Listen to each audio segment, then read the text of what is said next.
Hello, I'm Mike Biffle, and I made, well, this game, Thomas Was Alone. Thank you for buying a copy. That's very kind of you, unless you've pirated it, in which case, please go and buy a copy. It's in sales quite regularly, hopefully. It's weird speaking to you from the past. So, this is Thomas. He was named originally by the community. The game's name, Thomas Was Alone, was... So this is step one, side-to-side movement. If you're a platforming game fan, it should not present too much of a challenge to you. But here it's really just about easing the player into the way the world works. Seeing gravity for the first time, understanding how falling feels. And then actually kind of talking about that in the voiceover to kind of have a bit of fun with it. It's also introducing jumping. Had to be right. It's kind of the main way you interact in this game, obviously. I did a lot of research. I got kind of obsessive about it. It took me... I was still fiddling with the jump physics, I think, about 3 weeks before I launched the game. So it's something that... This is a challenging jump. So this is a jump where the player can fail at it. So there's a gap, but the whole point of this level is to... I played a lot of Uncharted before making this level, and it's kind of inspired by that those kind of scripted moments in games. I didn't do as many in the game as I kind of expected to at the start. There's a few reasons for that, but I guess the main one was that once the player's kind of, gets the mechanics in a good enough way, I didn't want to completely kind of overwhelm them with... I played a lot of Uncharted before making this level, and it's kind of inspired by that. I played a lot of Uncharted before making this level, I played a lot of Uncharted before making this level, and it's kind of inspired by those kind of scripted moments. I played a lot of Uncharted before making this level, and it's kind of inspired by those kind of scripted moments in games. I didn't do as many in the game as I kind of expected to at the start. There's a few reasons for that, but I guess so. This is a subtle one, but it's kind of important. And I know I'm talking a lot about game design introduction. This is by the way, this isn't like innovative in any way. This is Mario. This is every game you ever played. But I think it's kind of interesting to go through the steps. So here is kind of, we're extrapolating on precision. It's essentially we've done it in the previous level. We've made you do it, and here we're kind of queuing up a few of those. So if you fail at one, you can actually force yourself to go back a couple of steps in the progress. This is kind of the first time we're challenging the player, which is important, but it's important as well that it's not overwhelming. It's still very early days. I haven't yet shown you the kind of the differentiating mechanic of Thomas. So it's again just kind of bringing players up to speed with stuff and starting to show them how a game would work in this space. I didn't add respawning to the game until about a month before release. It's a classic example of something that every playtest I ever did. So basically, if you died in the game previous to a month before it came out, you were basically reset the level. So it didn't matter how much progress you'd made. Lighting. It's a weird one. The lighting. I didn't have lighting at one stage. There wasn't light. Then it was sounding a bit biblical. But as it went on, I kind of added that in. Initially, I was doing them by hand for every level, and basically this procedural system kind of came out of laziness. I didn't want to do that anymore, and weirdly, as a side effect of that, it was cool, and the shadows moved and could be kind of related to placement of objects, placement of characters, and it was good. It's actually faked because the game was made in free Unity. I didn't have any shadows within the game kind of proper, so what I did was they're kind of stretched rectangles. So I place a corner of the rectangle at each corner which the shadow's projecting from, and then kind of stretch them off into the distance. Any coder listening to this just lost all respect for me, because that's the most wasteful way you could possibly do this. Okay, so this is the moving platform corridor. This was an attempt to bring in something that's going to become very important in a very short amount of time, the moving platforms. It's really hard to introduce moving platforms because moving platforms move, and that makes them challenging and makes them kind of a complex interaction. So what the corridor here allows me to do is introduce you to the idea that sometimes the ground moves, but in a way that doesn't actually kind of impact you too much and won't cause you, hopefully, to get too stressed out. People seem to like it. It's kind of a bouncy castle level. People tend to have fun as they move through it, which is quite cool. And yeah, it looks interesting, and hopefully it just kind of... This is the most important level in the game. This is the point where I basically get to the point. And arguably I should have done it a little bit sooner. However, this is where it is, and that's fine. So this is the point where the player has to learn how to switch characters, which is kind of the basis of the entire thing, is this switching between the characters. This is also actually one of the first levels. This is almost identical to the version that was in the original Flash game. You have two characters, both on the wrong side with their alternating targets. It's hopefully a space that makes a lot of sense. Kind of logically you can understand what's going on with it. There's no lighting that's complex in it. It's quite flat. It's intentionally, hopefully. This was a weird little accident, this level, actually. There's on Thomas on the right there. As you move up, you're moving through trigger boxes. If you don't make games, trigger boxes are basically spaces you jump into or move into, and they cause something in the game to happen. So as you move up as Thomas, you're hitting these trigger boxes which cause the walls to come in. But as a really weird coincidence, I got one of the timings wrong, so that as you moved up, there's a certain point where it looks like you can jump somewhere, you jump to it, and the wall flies out and hits you in the face. It's kind of a funny moment. And I did it, and I thought it was funny, and it felt kind of organic. And I took it to, when I started showing the game to people, it happened to everyone. It's a weird thing that it seems to catch everyone out. Even though there's nothing forcing you into it, 90% of the time people get hit in the face. And most of the time they laugh. So I left it in, and I'm really happy with it, actually. It's one of those nice little coincidences that worked out really well.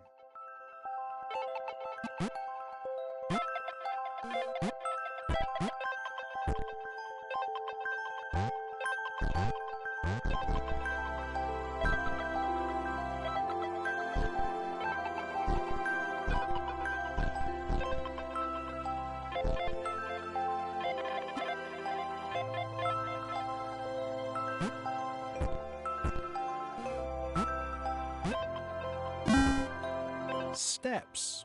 Everyone loved the steps. They didn't, actually, and it's probably my biggest design regret in the game is steps. Basically are kind of obstacles that you have to jump over by kind of piling up a few characters in order to get through. That's fine. The problem with steps is that you have to do that repeatedly, that you have to essentially solve the same puzzle over and over again in a sequence, and there's just 2 or 3 too many times I do that in the whole game, and it's frustrating to players. Yeah, it sucks. I went through and I removed quite a few of them, so if you're annoyed, you would have been more annoyed if I'd left it how it was. This level's a great example of how useful playtesting is. This map was always very similar to this, but there was one major kind of design difference, was that the stepping stones at the bottom of the screen had had no wall below them, so they were floating over water, which meant that you could fail about 8 or 9 times here, causing you to get very frustrated and angry. And it wasn't a soft fail where your character fell through and you got back up and carried on. It was a cruel, harsh fail that reset the level. And my playtesters hated it. So this is a great example of the kind of thing that to me was invisible, because I understood how the characters moved and I was making them and playing them all the time. To me, it was a really easy sequence of stepping stones that you can get through first time every time. But once I put it in front of playtesters, I got emails from people saying it was taking them like 45 minutes to get through this level because of that problem. So just sticking a wall underneath, I kept the water because it looked nice, but the sticking a wall underneath really kind of helped and just smoothed people through. People are still working out the game at this stage, and I don't want to kick them too much in the face. I've already hit them in the face with a wall.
Danny really... Well, I should have mentioned Danny a little bit sooner.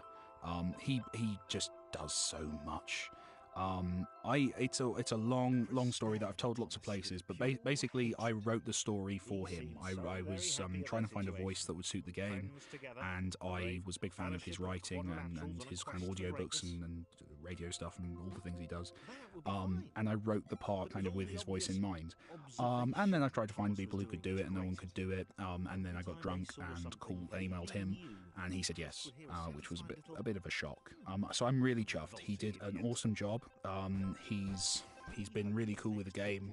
He's talked about it. He's been lovely, and he's just a really nice chap. He's also really fast. I'm recording this after recording some other stuff with Danny, and he's amazingly quick at what he does. I'm doing a much worse job, and the people in the booth are getting bored, I imagine, at this point.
John's my favourite character. Well, I'm going to say that a few times because I've got quite a few favourite characters, but John I really in particular like. He's insecure in a weird way. I'm not entirely sure why he is, but he is. And that leads him to kind of be dishonest and narcissistic, which I think a large number of creative people will associate with. I know I do. And he's so he's a really interesting character. I like the way he grows. I like that his journey as he goes on, and I like the way that his power of kind of basically being the highest jumper is usurped later on by Sarah, and what that does to his view on his situation. So he's a very cool character.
This is another level, actually, from the original Flash game, which obviously I tweaked and kind of brought across. I really liked the idea of confined spaces as applied to this game, because with large spaces, having multiple characters with different abilities kind of hopefully feels kind of empowering, feels like you can do anything and get anywhere. Putting them into a confined space kind of becomes an interesting kind of jumble. They get in each other's way, they trip over each other. There's a nice little bit of narration here that kind of highlights that stuff, but it was just something really cool to play with. This level exists solely to allow the player to feel their way into John. This is a chance for you to basically make him jump properly for the first time, and hopefully because of the constraints in the last level, that feels awesome. And I actually use the word awesome in the narrations just to push you in case that's not how you're feeling. You should, it's a very good game. And then, so you've now got access to this awesome jump, and you can do what you feel. To press the switch to let the little dots catch up with him. John cared for his new allies. You could tell from the sympathetic expression he practiced in the mirror all these years.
I think this is the this is getting very self-deprecating, but I think this is the weakest level in the game. I came very, very close to cutting it.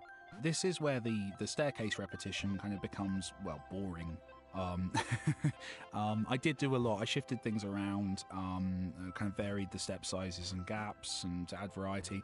But it's a lot better than it was. But it was not. It's the one that when I'm watching Let's Plays, and I'll talk a bit more about Let's Plays in a bit. But the way it's kind of the one that I fast forward through on the Let's Plays because I find it very, very slow. I don't know. That might just be over familiarity, but I don't like this level.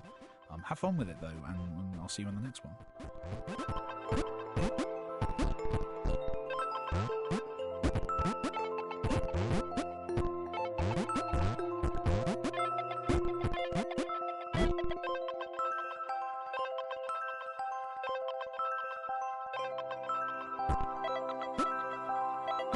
John was happy to keep helping. He felt it was important to his image that he was seen to help the little guys.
He didn't mind them so much either.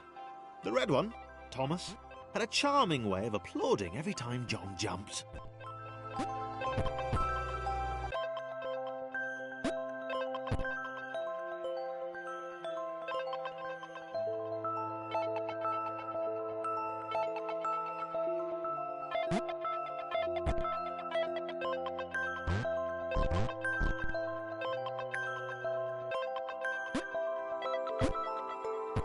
The angry orange one was less immediately likeable, but his unremitting cynicism and tutting amused John.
So this is the last. This is actually the last level of the demo.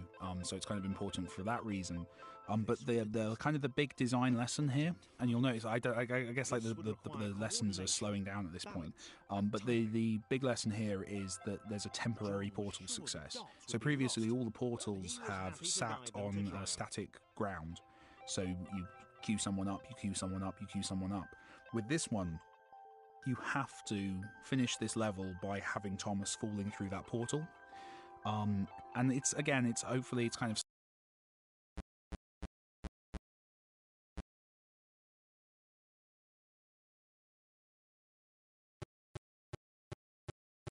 safe. If you miss your timing or you get him through early, you always catch back up with yourself. So it doesn't punish you if you don't get it immediately. But it's something I really wanted to do later on, and there's quite a few places where I I play with this idea. So yeah, it's that basically. It's a way of introducing that, and hopefully kind of hints at the possibilities if you're playing the demo of kind of where the game can continue on from there.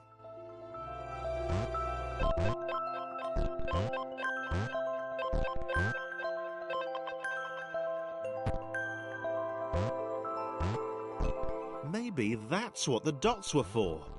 They were there to extend John's reach, to make his performance even more impressive. John liked the thought.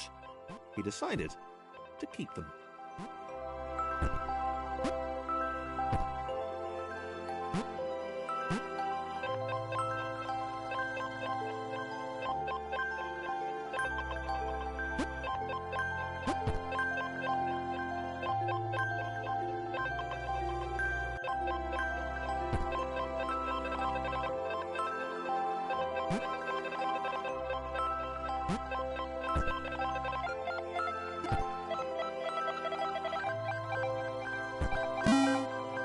Claire is all about the setup.